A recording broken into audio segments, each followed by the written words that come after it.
today the second year of what? Urban Fantasy. Yes, thank you. Yes. We appreciate it. How many of you follow us on Facebook? Okay, everybody needs to be following us on Facebook, please. I'm just saying. You can find us really easily by just saying, by plugging in Dragon Con Urban Fantasy, and we come right up. And we give you all kinds of interesting information. And it doesn't usually include John Hartness. Sorry, I'm sitting next to John, and she says it comes right up.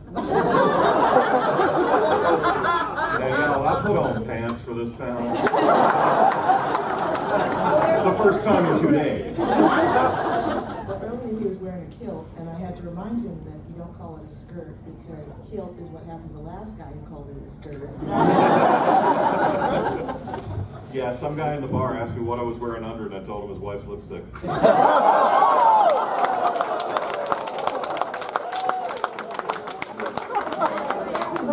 Knows what they're here for. They're here for the Jim Butcher match.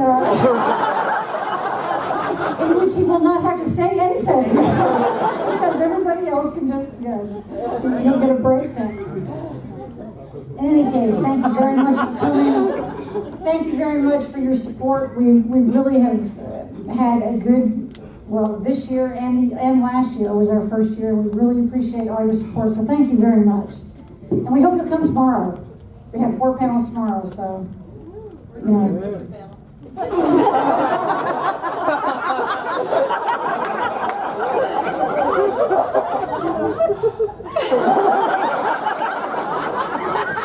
It is a heavy burden he bears. But I will say it's a bigger room than they put him in this morning. Yes. That was very small. That's because we didn't put in the rubber lining. I'm not going to go there. I don't know where that room is. I ain't going there either. Normally.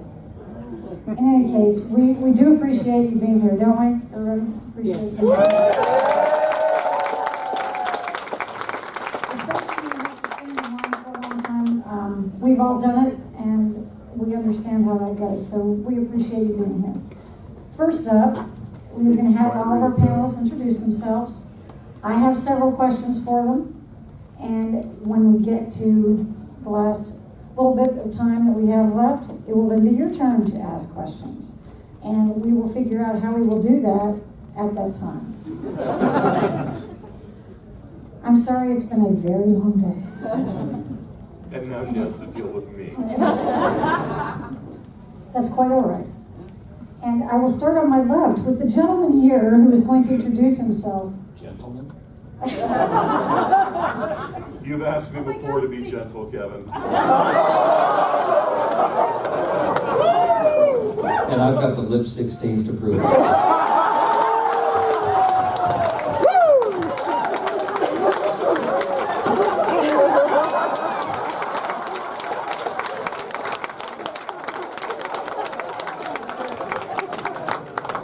Anybody who actually, I don't know who. We don't know each other, by the way. I'm just We're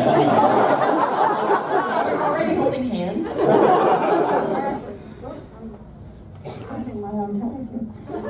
Yes, anybody who actually can write down all of the one-liners from this panel will get our door prize. That would be way too many. John, please proceed. What was the question? Who the hell are you?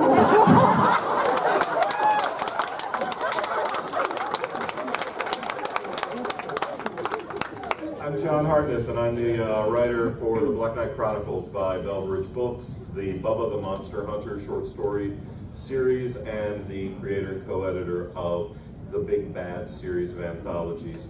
And some people call me Maurice. I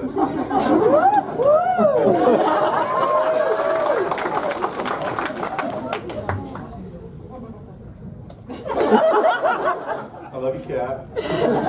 I love you too, John. Long time. I'm Richardson. I read the Grey Walker. Grey Walker prostitutes? That was another panel. It was. Now it's this one. It will continue to be this one all night unless you shut up. Nobody Yeah, so this is going to be 18 and over, and if you're not 18 or over, Why? no, I write the Gray Walker Paranormal Detective novels, and I'm not Jim Butcher.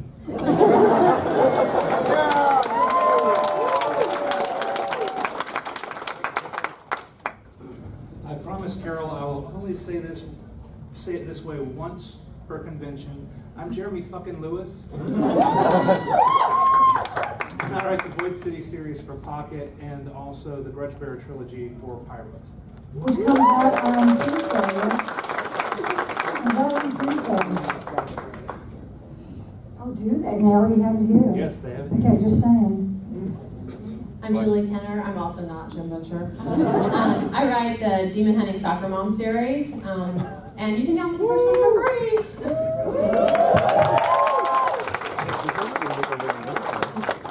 I am Jim Butcher, and you should definitely buy Jim Butcher's next book, which looks like this. I'm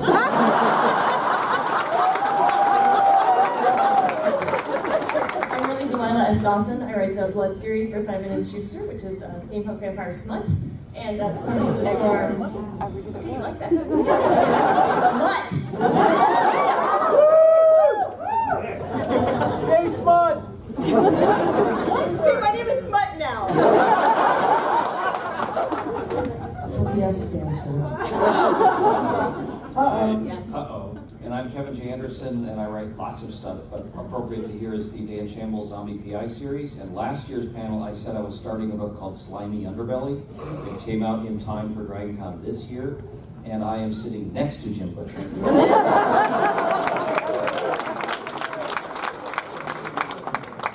I'm apparently the only one here who isn't not Jim Butcher. And I'm the author of the Dresden Files and the Codex Alera.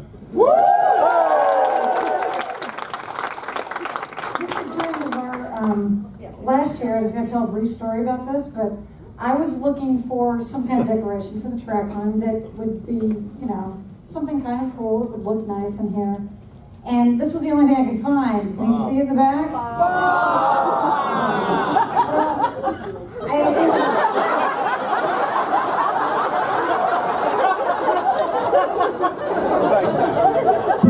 This is my one-room decoration.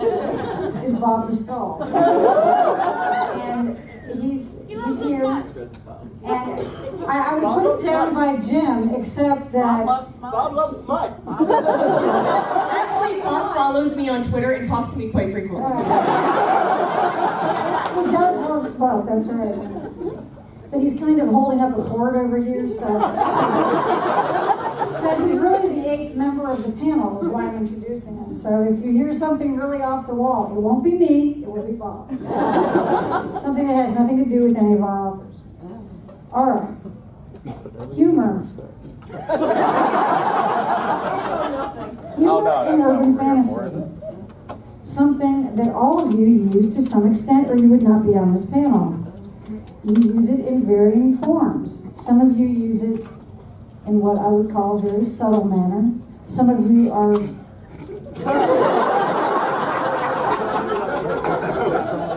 Okay, I do know John, and subtle is not his middle name.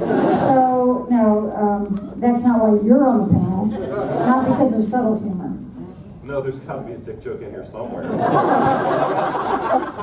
Maybe. But then there's the more overt form where you're actually trying to make a joke, where you're trying to be funny, where it's not just the funny ha-ha when you read a sentence. And I think there's a place for both in the genre, and all of you write one form or the other. You use it, it could be the thought processes of your characters, it could be the situations, it could be, we were talking about this the other day on the Demons panel, that sometimes things are very, you can be doing a serious subject, but it's something amusing, that you're handling it in an amusing fashion. And my question for you is, what led you to choose to use the form of humor that you do?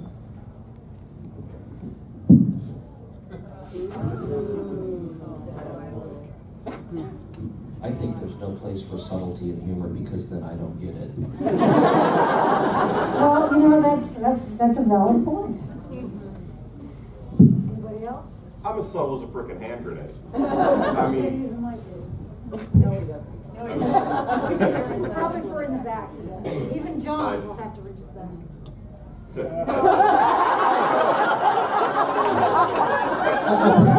doesn't get the reach around. Just so I won't have to yell as much in the bar later, I'll use the mic. I'm about as subtle as a hand grenade in most things, so my humor is an outgrowth of the rest of me. A little larger than life, or at least a little larger than life should be, according to my doctor.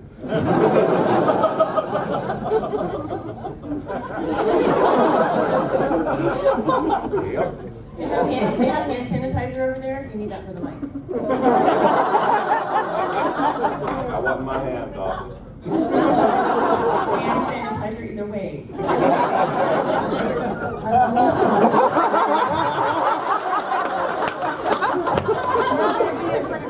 We're gonna need a bigger boat. Did you say what?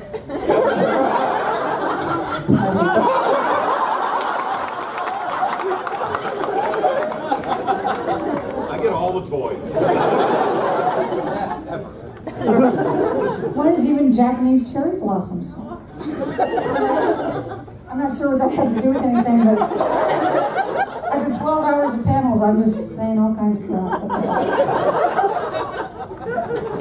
Smells like vodka.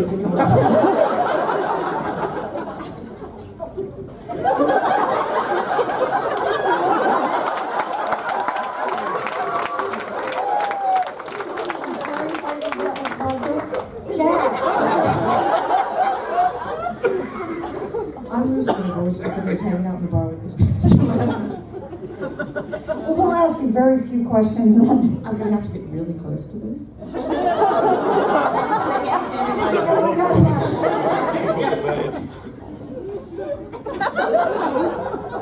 I was once told that I'm not actually funny, that I go from subtle to bitch in about 0.3 seconds. I don't know if you can hear me in the back. Can you hear it now? Yay, yeah.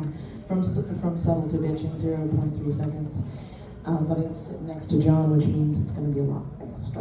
Well, I read your books. You are funny. That's why you're on this panel. Jeremy? I apologize in advance for giving a relatively serious answer. It really depends on the character. Some Mike. See, but if I hold it up here, I feel like I'm shouting at everybody. It depends on the character. If you're dealing with Talbot, who is more cool and laid back, he is, without a whole lot of going into it, he's a mouser, so he's a cat who can take human form. He's funny because of things he does, like you really needed to go give some information to somebody, so he goes to the movies because, wait, you wanted me to go do something? Well, screw you. I have other things to do. And I only really care about that guy, and you're in trouble. So he's more subtle, but then Eric is foul-mouthed and potty-mouthed, and which is not quite the same thing all the time. And then there's Greta, who all her stuff is overt because she has no filters, and she may decide to go on a rampage through the city, and sometimes she's a giant dinosaur when she does it. That happens to me all the time. I think I've forgotten the original question. Well, it has to do with the form of humor that you chose to employ. So I think I'm actually am subtle in my humor. It's mostly Kate's point of view because, with the demon hunting soccer mom, I mean, parenting, it's terrifying. It's really, really scary. It's the depths. It can be just the depths of hell. And so you have to have that sort of subtle humor to bring it all back. But there's times when it's not just, and I write it in first person, so you're in her head, and she's kind of sarcastic and kind of biting. But every once in a while, I'll throw in some things that are overtly funny. And I actually I have one scene where there's a zombie, and she cuts off the zombie's hand. And she's throwing a dinner party and doesn't realize that it's gotten loose, and so it's crawling around the floor during this dinner party. And I wasn't sure if it was going to work, because that's not my usual That's not the way these stories usually go. I don't usually have random body parts flip wandering around. And it was my editor like called me, really, why wouldn't you? As you. And my editor called me and she's like, I loved the zombie head, it was my favorite scene. I was like, all right, it works. So you never know, it's fun. My books take kind of a dark turn, and it seems like when you ask the reader to make that jump from the regular world into a darker, more imaginative world, that there are some things that you kind of, if you don't call them out, you're doing it a disservice. I mean, it's, if you are going to lose your virginity to a demon with fox ears and all black eyes, like someone at some point is going to call you and be like, dude, you boinked a demon. You should have noticed that in the first place. You deserve that. That is an actual quote, by the way. That's completely. Well, and it kind of depends on the subject matter. I mean, my subject's a zombie detective in a world where there's werewolves and ghosts and vampires and everybody who have divorces that they're having problems with, and they're looking for lost family members, and the situation is absurd, so it counts if it demands a slapstick, kind of a ridiculous thing. I mean, I've got a gigantic, obese zombie crime lord that runs the zombie bathhouse. It's not a phrase you hear every day. And he is a very large zombie crime lord who is a zombie, so he has an outgassing problem.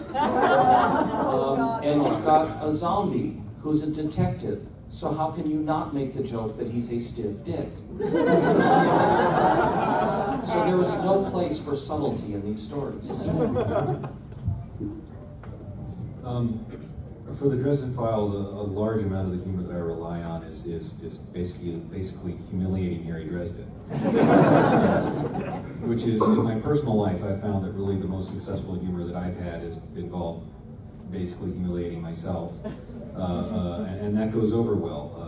It's always gone over well in the family where, you know, I've been the dad and, you know, kind of the quasi-patriarch at times, and humiliating myself is an effective way to make people laugh, because that's not usually the role that I'm in. So, you know, if I can make fun of myself, that people will laugh along with it. So for the role of Dresden, this is the same thing I try and do. It's like, you know, you really don't have Gandalf having an issue with demons coming to get him while he's still naked from the shower. But that's the kind of thing that happens to Harry Dresden because he is the Charlie Brown of urban fantasy. That's who he is. If something bad is going to happen, it's going to happen to him, and I'm going to try and make it happen in the most humiliating way I can. Because that's just funny. Okay, just so you know, I'm going to write that down. So I'll bring that up next time I see you, yes. I know that shit's out on Twitter already. Well, it might be, but it's also on my piece of paper when I finish writing. My husband, who is actually much funnier than I am, because he's a Linux server herder and he only ever says bad things to computers, he says them really loudly in binary. He said all humor is making fun of people or word games. And I said, really? What about this? He said, now you're making fun of me. And I said, no, you're supposed to take it.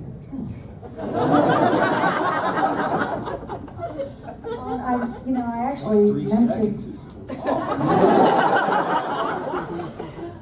The form of humor that I chose not to employ with this panel was that at one time it was actually scheduled for 10 o'clock in the morning. And I didn't think that most of these panelists or you would probably appreciate that, so it did not appear that way. So that was my I chose. Oh, yeah. I know all of you are glad as well. God, we almost had to do this sober, y'all. Yes, indeed.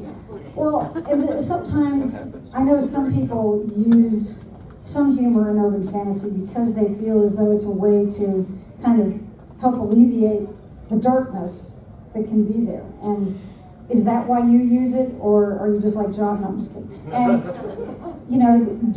does it just come naturally to you, or is it something that you consciously said, okay, I need to find a way to make this work because of the fact that I want it to be not quite so dark. Death and destruction and all that.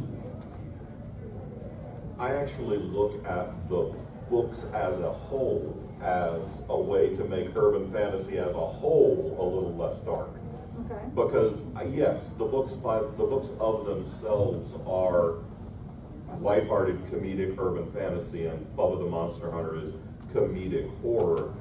And I'm the gatekeeper. I'm the gatekeeper scene in the Scottish play of urban fantasy. You have to have some comic relief. Shakespeare knew it. That's why there's a drunk guy at the gate when they're coming to kill the king. We all know it because you can't just hammer at someone. What I find is because my work starts on the comic end, it makes the dramatic pieces of the books more impactful. So, because I start over here, when I go here, it matters more. So I'm not using it as a traditional comic relief trope, but it is exaggerating the contrast.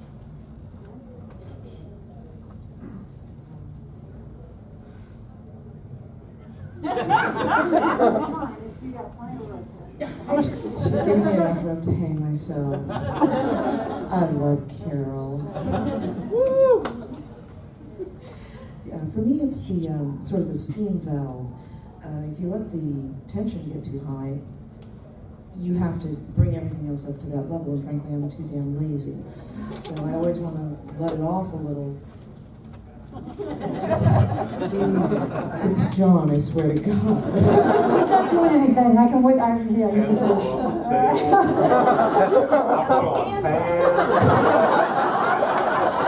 Seriously, y'all. It's the pants. You have enough light cord to strangle him. I get some extra cord over here. Bob, I'll let you have it. Yeah, now she's offering me the head. So let's talk you've got me 2 hours. Since I was with you in the bar. Well, he's not going to tell you what he was with me doing in the bar. But if you buy me a drink, I'll tell you later. If you buy him two, he'll tell you nothing. Anyhow, yeah, it's a relief valve. Because if you have to keep ratcheting it up higher and higher, you either fall on your face and make an ass of yourself, or you have to ratchet everything else up higher and higher, and then you've got another book to write. Now what do? You know, you kind of have dick jokes. Or if you have John. Or in his case, both. Yeah, very similar to what Kat and John were saying. You have those moments where you get really dark and really emotional, and you know that if the reader doesn't take a break, doesn't get a moment away from, oh wow, this is really intense. So if you can go from finding out, okay, so this is why this character is this way, this is the horrible thing, and you're kind of feeling bad for them, but the next thing that the character says is, I get to kill grandma, nom nom. Your grandkids aren't old enough to say that, Carol. You're fine. Let's eat, Grandma. Common. So, yeah, all jokes about, parenting being this, like, deep, dark hell aside, the fact is that, that's the one thing that, a parent's really going to go to the mat for is for their kids and for their family.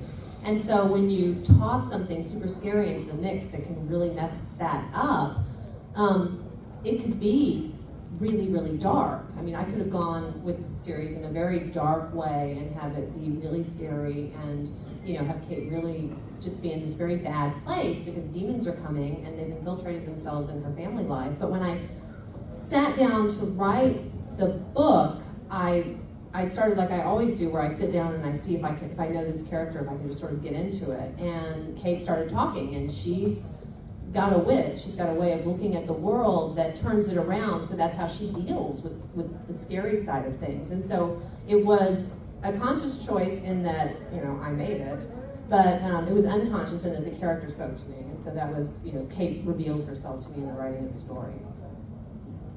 So everything they said about whistling in the graveyard as it is and needing both sides of that coin. But it's also, when you're in urban fantasy, you can do anything. You basically said, if I get to break this one rule, I can break all of these other rules. So why would you stick with the tropes when you can have really strange things? When I have dogs creeping up from the basement and you don't know what they are, like, they're not wolves, they're vampire poodles. Because Jesus, like, a poodle attacks you, that's more fun, and it has the same bite power as a German Shepherd, so why not?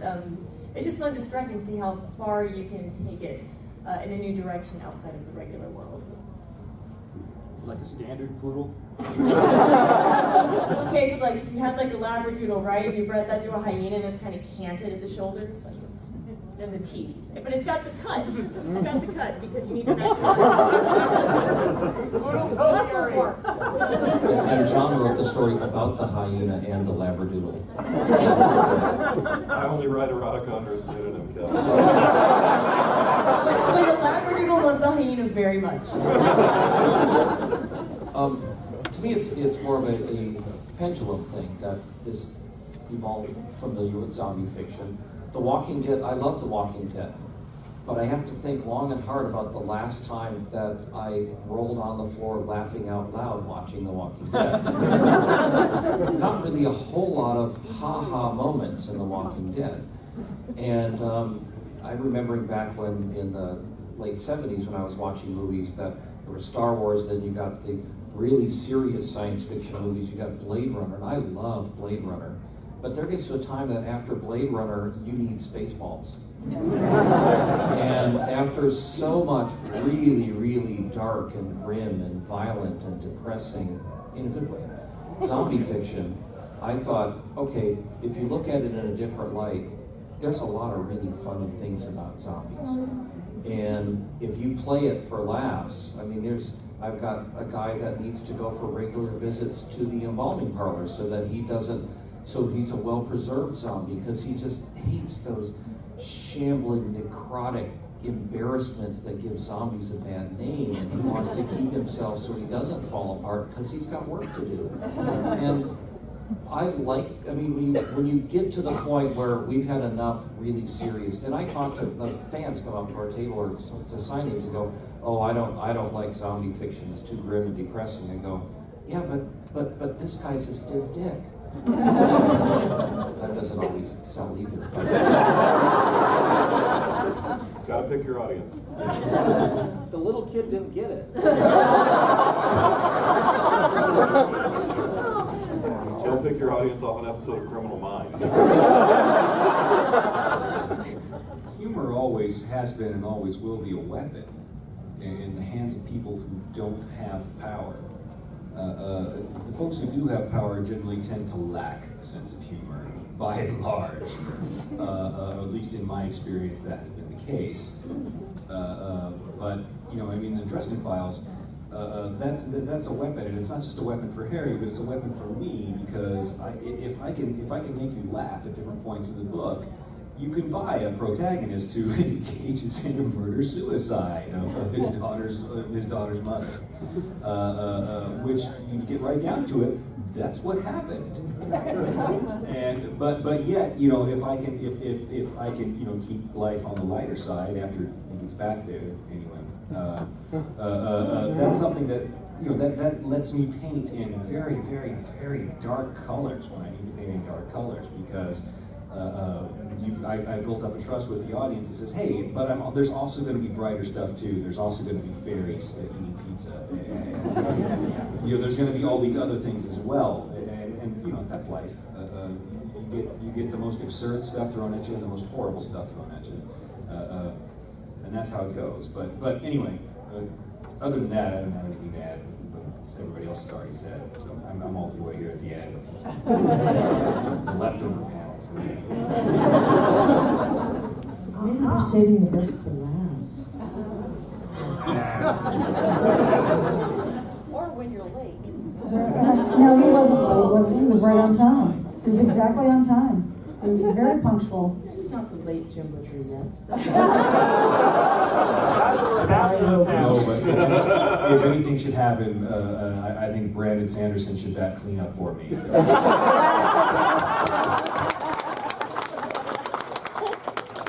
Now that's probably going on like, already. Oh, yeah, okay, well, thanks, yeah, we appreciate that. Would you say that there's a time that humor isn't appropriate? That there's a topic or a subject that it should never be used about? Is there something that is just something you won't do yourself? And Jim, so you won't be left over, we'll start at your end this time. Yeah, a lot of stuff. You got one example? Humor about child abuse is never appropriate. Humor about rape is never appropriate. That's coming from me from the point of view as a man who was raised in a fairly conservative and old-fashioned household. There are some things that I won't joke about. I don't do like. Yeah. I won't do a lot of gun jokes because I think guns are kind of serious. Although in the books they will, but I won't. That's my characters, not me.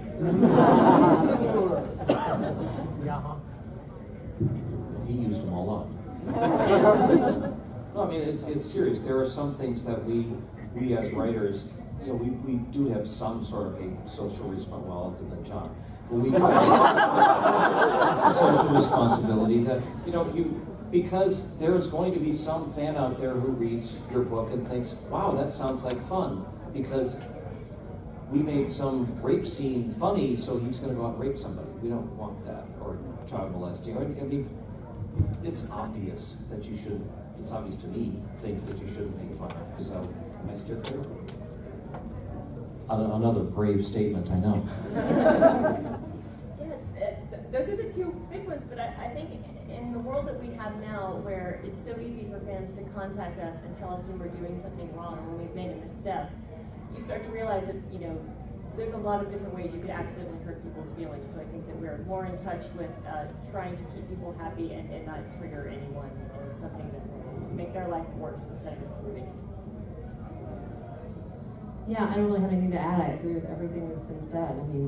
There's some things that maybe someone else can handle in a funny way, but I can't imagine me being able to, and I don't know that I can really imagine the situation either, that I would find the humor in those topics at all. Well, I think it goes back to what Jim was saying in the previous question, where you build up this trust with the reader, and they trust you not to go too far, and to know when to pull back. And like you said, rape is one, and in some ways it's because you have to keep in mind that if you have a character who has lived through that, there are some of your readers who have also lived through that. And I know one of the comments I got for a long time about Greta was that they didn't care that she was madcap and murderous. It was that she was empowered because she had been raped as a child, and she did recover from it. And they liked Eric because even through all the horrible things that he will do, when he found out what happened, his immediate response is, "Oh, you're a rapist. Well, you're dead. Here right now. No, I won't even bite you. I know you have blood. I'm a vampire. I know I need it, but goodbye. You're out."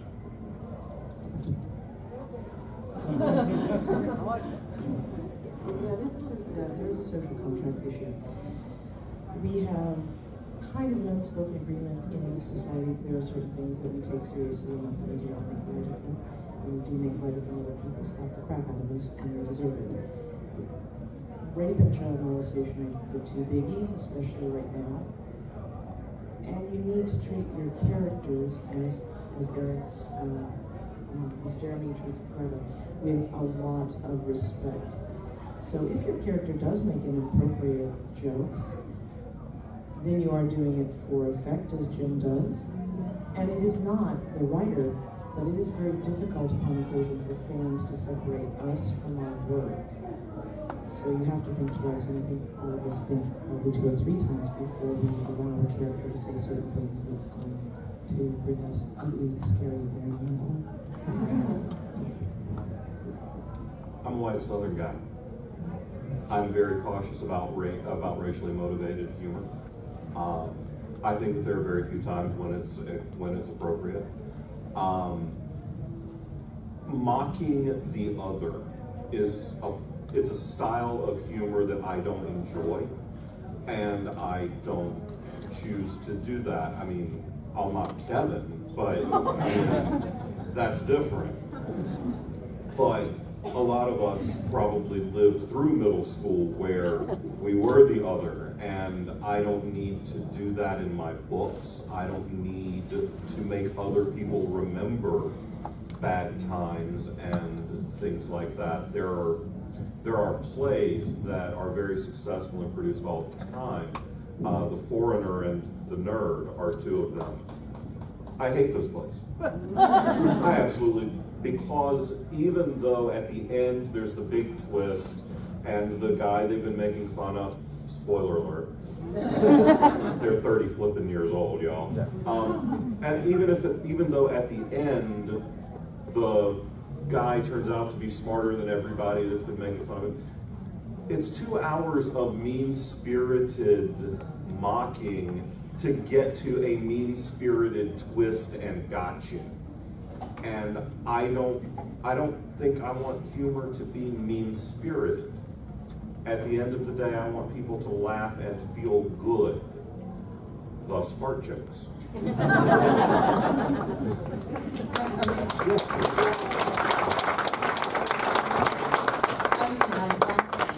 And that is, I just came off the villain panel, and What a segue. I know. But while I would not try to do any of those topics from a humorous standpoint, you can, I mean, that would certainly be a way to characterize a villain. I mean, so saying that I'm not saying that kind of stuff might never end up in a book, but it's all in how you handle it and what the purpose is of putting in that kind of stuff. Because you could certainly, craft a villain out of, making those kinds of jokes, And you have to earn it. Yeah. You can't, there are things you can't play with lightly. Fart jokes are easy. And if fart jokes weren't funny, South Park wouldn't still be on the air. But even Parker and Stone have learned that there are things that you play with carelessly at your peril. And those guys are pretty wide open.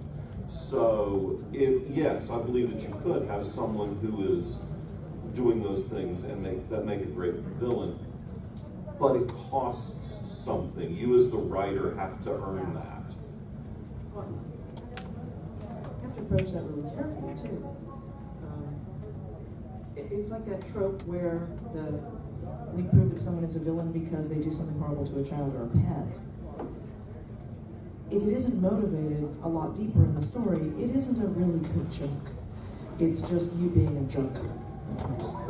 Putting a kitten in a dryer does not make your character a badass. Well, and not to get too even more serious, but that's like you want to avoid the whole, okay, I'm going to rape the girl just to prove this point, to show how bad this person is.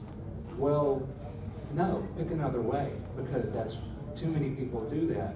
And so, particularly in my books, and a lot of in the books of other authors I respect, even if that's happened to somebody, it's happened in their past. They're not going to make the reader live through that. They're not going to make the character live through that again. We see the recovery. We don't see the damage because it's not entertaining. It's horrific, and everybody already knows that. We don't have to prove it to them again and again. Well, and I would like to add, because I was thinking, what we're making these comments, Jim and I were just like, well, of course it's obvious you don't want to make jokes about rape or about child molestation and stuff. And I started thinking about older humor, like from the 50s and the 60s, and I'm remembering watching The Little Rascals, and it was the character Buckwheat, the black character that just made fun about his hair standing up and his big eyes, and that's not funny, but somebody thought it was funny back then. And I'm thinking about Jerry Lewis stumbling around with his outrageous Chinese guy imitation, which was just really offensive, and it's not funny, but people laughed then. And there were, they would make jokes about handicapped people and mentally challenged people, and this was hilarious at the time. I had watched the original black and white, The Postman Always Rings Twice. It's a classic. And there's a scene in there where the guy just drinks and drinks and drinks, and he's so drunk he can barely walk, and he's slurring, and everybody's just snickering and laughing at him, and he gets in the car and he drives off. And And I'm thinking, that's not funny at all. But it was played for humor then.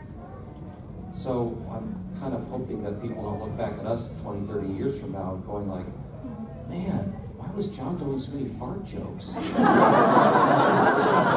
anybody remembers my name 20 or 30 years from now, I just hope they spell it right. There you go. It's Fartness. It wasn't before. Made it back to 7th grade. I have to say, well, his first name is John. Anyway. Well, what as a Ask us reader, a funnier question this time. I'm going to try to. I didn't mean to like depress everybody, but I think it's a valid question. What's that? That's the flip side of humor. Right, exactly. And Yeah. you gotta have both sides of the coin. Is the downer as well as the which is why I'm sitting next to John. I'm the downer? And she has you sitting next to her, so she has it down. Well, as a reader, one of the Somebody's got downers. I don't know. Don't look at me. Who's holding? Only a Well, as a reader, one of the things that I always find amusing, and you guys will have to let us know if you agree, is when people make kind of inside jokes, either about the character, like maybe they're referring to something that's happened before, or maybe it's some kind of cultural reference, or like a pop cultural reference that is kind of amusing. And you know, sometimes you can read things like that, and it's too much. And so how do you find a balance, if you use them at all? How do you find a little bit of a balance to not overdo it, and yet say, okay, well, if I put this in there, somebody's going to think this is funny. This title is going to go back to some, to a movie, or you're going to reference a character out of a television show, or make a Buffy crack, because let's face it, a Buffy crack always works, does it not? Does it not work? Yeah. Yes. So how do you keep that from becoming a little too much?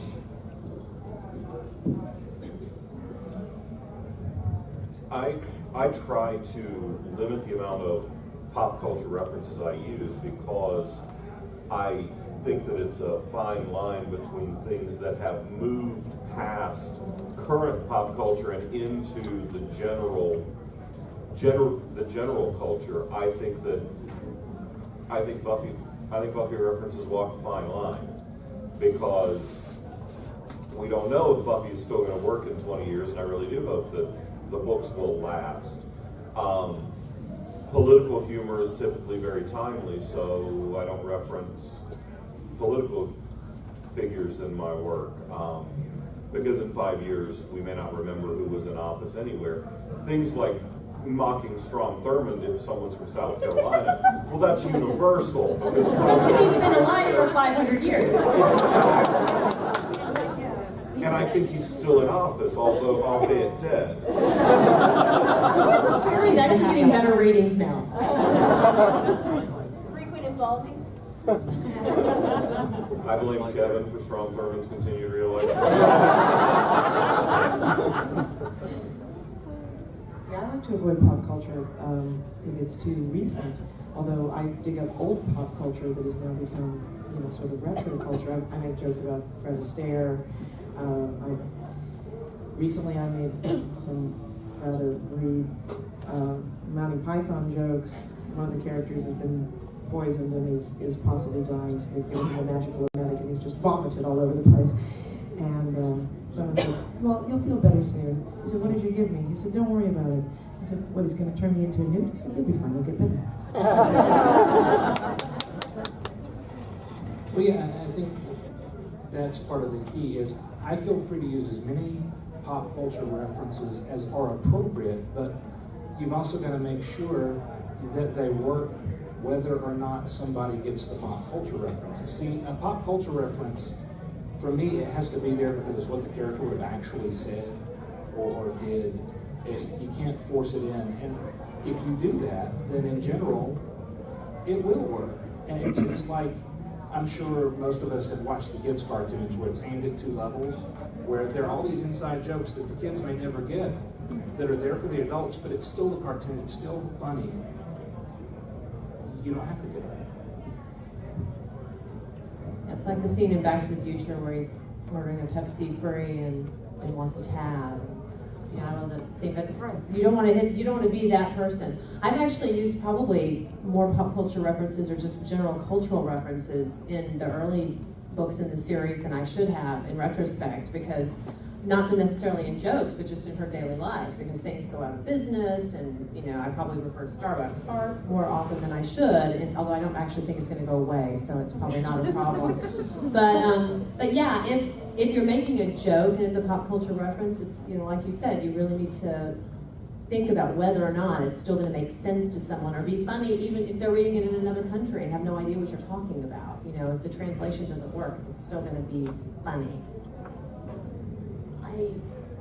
I have a dirty secret about this. My first book came out in 2012, so I think I'm the baby up here, but my agent is the person who goes through and axes them all out, since there's way too many of these. I can't see it myself. And so, as new as I am, having someone else who may not get the same references as you, she's a cheerleader, not a geek, so she goes through and she's like, well, he says right here, like, you just soloed me. She was like, what is a solo? Is that a sexual act? I'm like, no, it's a Han Solo. She said, I love you, and he said, I know. You don't know that? She's like, well, no, I've never seen Star Wars. Dun, dun, And when you read that, and you go, okay, well, there are probably, this is a YA book, there, God help us, there might be teens who haven't seen Star Wars. We need to play like sad music and run a special. Really, there needs to be some Lorena McKennitt music and like a sad. Sarah McLachlan's gonna be there with like puppies. Never seen Star Wars. The Ewoks are gonna have these huge eyes. Show some slow motion picture of a teen holding up a lightsaber to their face. These children have never seen Star Wars. Mom never let me watch Star Wars, a very special episode, something like that, after school special. This is a return of the shit. It looks awesome. So if you're a writer and you're not quite sure if you're hitting the right mark, like get some beta readers and critique partners, and don't tell them what to expect. And just like if your grandmother doesn't get the joke, then grandmothers won't get the joke, and neither will teens. So employ help. You know what? Screw those people. I don't care about the people who haven't watched Star Wars.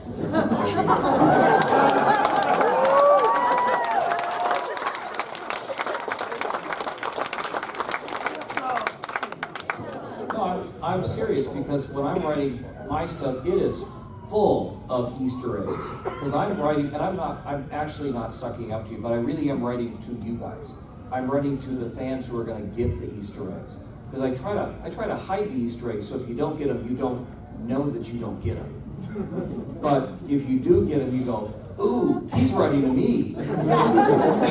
And it's not a Buffy reference, but one of my favorite ones, there's a zombie reupholstering clinic that is having a grand opening. And they have a vampire piano player who's there, and he's playing, and he's doing the full Liberace thing. He's got the candelabras, and he's got the top hat, and there's rhinestones all over the place. He's got glittering crystal chandeliers, and everything's just dazzling. And my character says, why are you wearing all those rhinestones? And he says, because I, for one, believe it's perfectly okay for vampires to sparkle.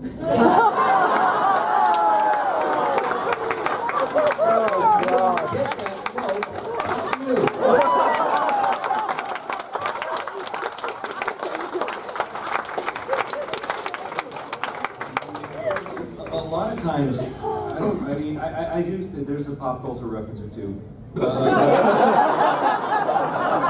Like obscure culture references. And as long as like one or two people on the beta list got it, it's like, oh, well, and the other people hadn't seen They Live, and that's okay, because the I'm all out of bubblegum line is awesome. It's one of the best parts of They Live. I drop a Pumpkinhead reference or make a joke about freaking mathematicians sometimes. And there will be someone somewhere in the audience, there will be, I'll be doing a live reading, and there will be a nerd out there somewhere who goes, "Oh, math nerd, that's hilarious!" I'll be like, "Yeah, mathematician, yeah, doctorate student, thought so. Okay, back to my reading." You don't have to hit everybody. Not every joke has to hit everybody. It's great for people to pick up stuff that they can laugh their heads off about and know that 90% of the people who read it, even among the other nerds, aren't necessarily going to pick that one up.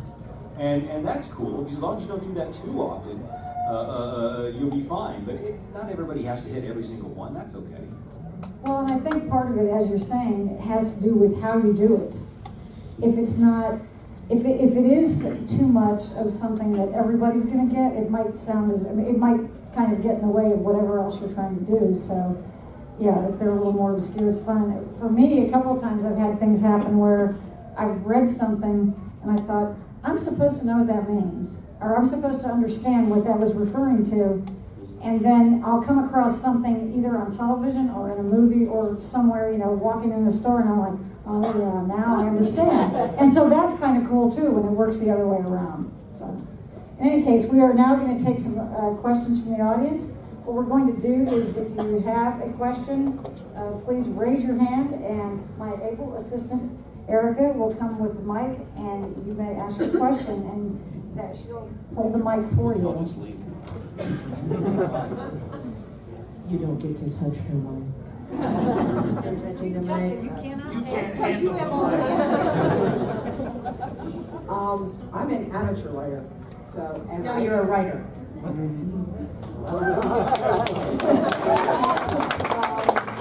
And I've had stories where I really didn't intend it to be funny, and the characters just made it funny. And have you ever had that happen? And either do you go with it, or how do you reverse it? Or, everybody loved the story that I wrote, but I hadn't intended it to be funny, and it just was. So, how do you handle that? I'm trying to see how that's a problem. Humor's hard, and however you get it, keep it. You can. And anybody can write something depressing. That's easy. Anybody can do that. Humor's tough. Well, I usually write happy, but not funny. And why this particular story came out funny, I had no idea. No, you just think you don't write funny. I went with it because I couldn't turn it around. Go with Yeah, it. if your characters are talking to you like that, go with it. That's like a present and a bright shiny bow on it. Come to the dark side. We have tequila. That's hand sanitizer.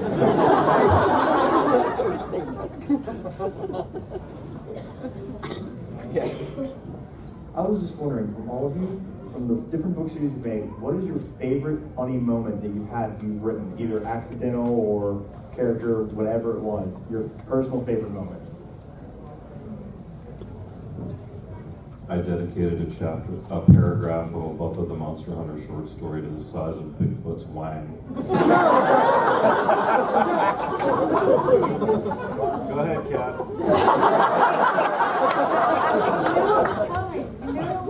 It was just laying right out there. I know that Cinemax did a whole movie, so. Yeah, I just love the way John just keeps laying it out there. He's wearing pants. Take off the skirt. Kilt. Sorry. Yeah, we couldn't get away from Bigfoot's wang earlier. Yeah, but I wasn't sitting right next to it then. Yeah, we broke Linda with Bigfoot's wang. Couldn't handle it. It was a bad moment. And Chris Golden and I will never be put on another panel. No, I think the funniest thing I ever wrote was just a short story. It was more the concept than the actual joke. I was asked to write a short story for a werewolf anthology called Wolfsbane and Mistletoe. And the story I wrote was called The Werewolf Before Christmas. And it is funny. And the whole premise is a werewolf who eats Rudolph. And there were lots of jokes about what he had eaten and how it came out later, and what you have to do to work your way out of having slagged off Santa's chief reindeer and his shiny red nose and how it got that way. There was also a Christmas essay that I wrote once on the same subject where Rudolph is on the lam hiding out in a dive bar Christmas Eve trying to avoid the elves. Jesus Christ, the elves.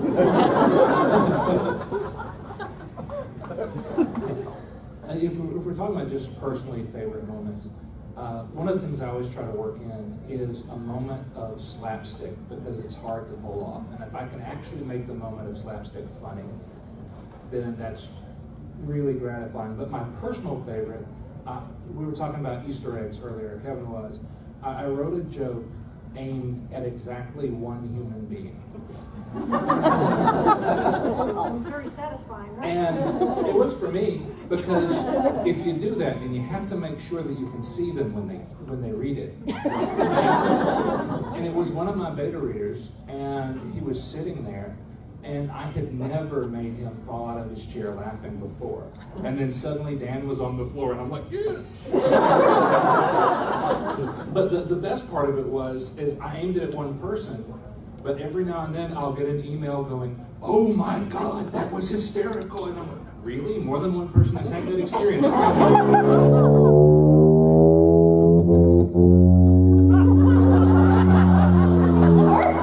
David John! Honestly, I asked, that is just cheap humor, you're going for the easy stuff.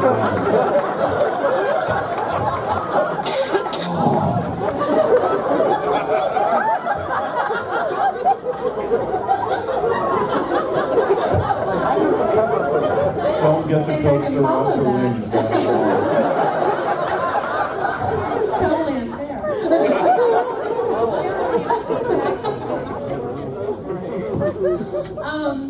Yeah, that's a hard question because I'm sitting here thinking, what's my favorite? Because I've had such a good time writing these books. But I have one scene that was a lot of fun to write because it was really early, and so I was still getting to know the characters. And she's met this guy, and he's going to be her trainer, and she needs to practice getting, like she used to be a demon hunter. She's retired now. She's being sucked back into it.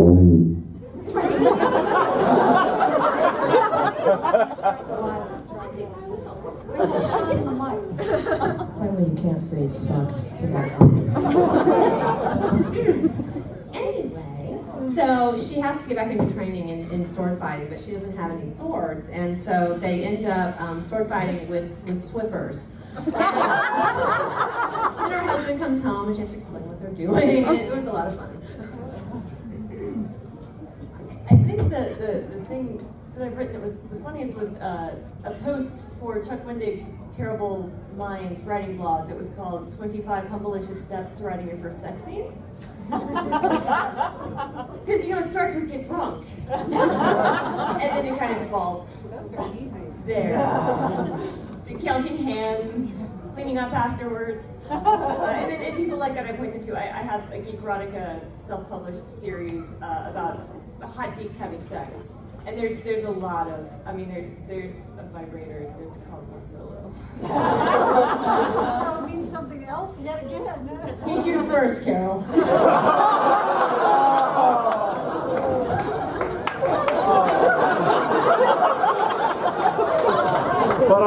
Just insert something better than that right now. I can't insert something better. I would love to insert that. In my other Bigfoot incarnation, slang. Can I just say, in my other incarnation, I actually write erotica, and I can't follow that one either. Dinosaur. Meanwhile,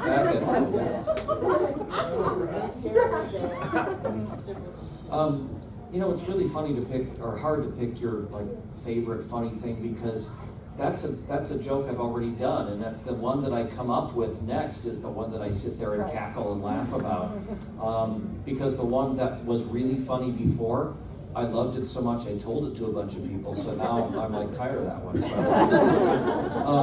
But I did.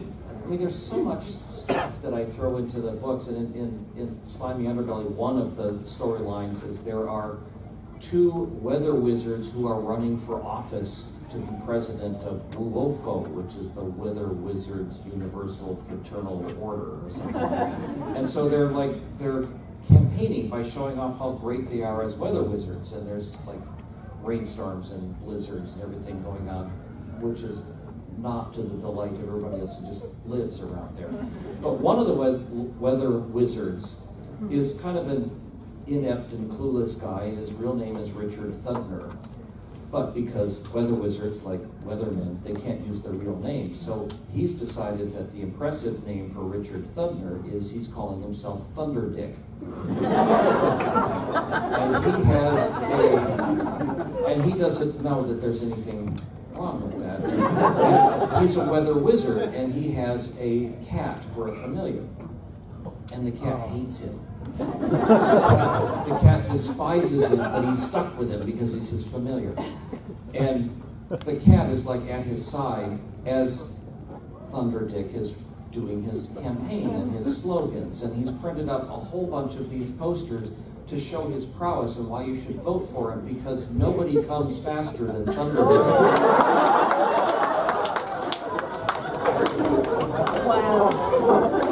And finally, so this cat is just constantly insulting and sneering and making snide comments, and he's the familiar of this weather wizard. And finally, my zombie detective just says to the cat, he's a talking cat, says to the cat, "This guy is your guy. Why do you hate him so much?" And the cat says, "Because familiarity breeds contempt."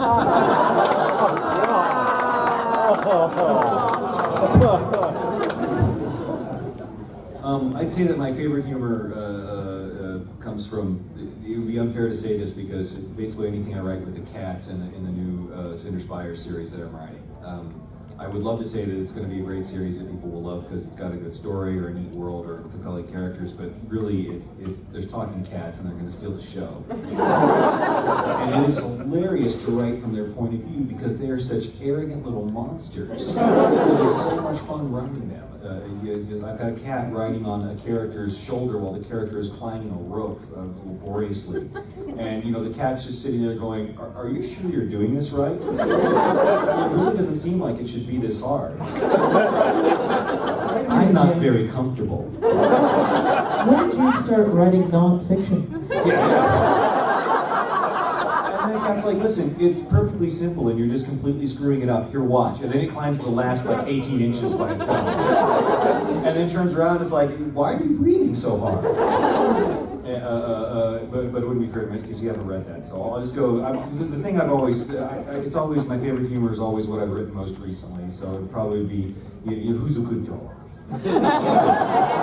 When Hades talking to Kerberos, who's a good dog? And that entire scene between Hades and Dresden was so much fun to write because I got to have Harry just being just paralyzed with fear of if I say the wrong thing, this guy's a Greek god and he will splatter me. That's what these guys do, and having Hades turn out to be a somewhat more reasonable person was a lot of fun to write. We have a door prize for anyone. Look down at the front, the top of the right leg of your chair. You don't have to get up. Not our leg, your leg. Everyone gets a card! Look for an orange dot, an orange sticker. You're going to find an orange sticker on it. Bend that way. I didn't do this to be funny. Great door prize. Okay. Look at the people behind you. Anybody find an orange sticker? Nobody finds yours. Forget the Well, I found a band-aid. Okay. What's it? Somebody found it? Did you look inside John's kill? That's not a prize. Oh, that's okay. There's an orange sticker on We'll take it. That's fine. Close enough. Okay, that's fine. You can come up here for your door prize. You got, excuse me, sir. Simon R. Green, kind of fitting. It's a Nightside novel, so enjoy.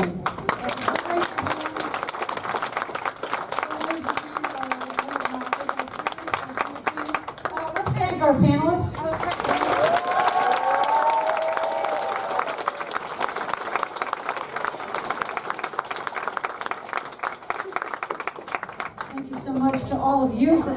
been a great audience. Let's give them a hand.